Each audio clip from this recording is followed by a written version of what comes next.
বছর ঘুরে আবারও এসেছে পবিত্র মাহে রমজান, যেটি সারা বিশ্বের মুসলমানদের জন্য আশীর্বাদ ও আত্মশুদ্ধির মাস।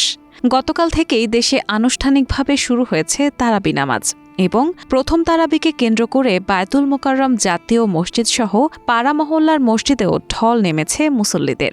বড়দের পাশাপাশি শিশুদেরও ছিল অনুপ্রাণিত উপস্থিতি। শনিবার ১ মার্চ রাতে রাজধানীর বায়তুল মোকাররম মসজিদ এলাকায় এমন চিত্রই দেখা গেছে। ঢাকা মহানগরীর বিভিন্ন এলাকায় দেখা গেছে বায়তুল মোকাররম জাতীয় মসজিদ সহ পাড়া মহল্লার মসজিদগুলোতেও তিল ধারণের জায়গা নেই।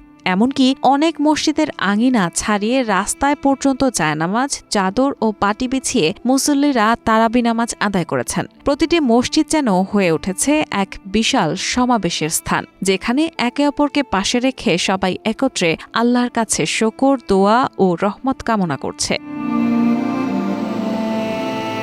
বায়তুল মোকাররমে দেখা গেছে ঈশার নামাজ শুরু হওয়ার আগে থেকেই মুসল্লিরা মসজিদে এসে সারিবদ্ধভাবে বসেছেন।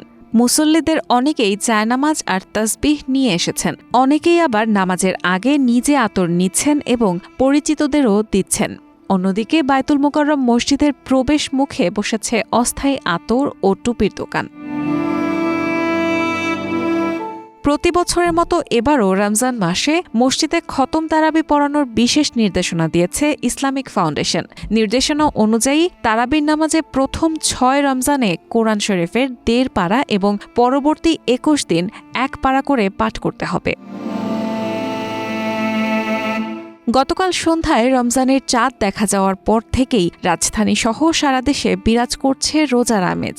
ভোরে সেহরি খেয়ে এবারের প্রথম রোজা রাখছেন মুসল্লিরা। ধর্মপ্রাণ মুসলমানদের কাছে সংযম, আত্মশুদ্ধি ও ত্যাগের মাস রমজান।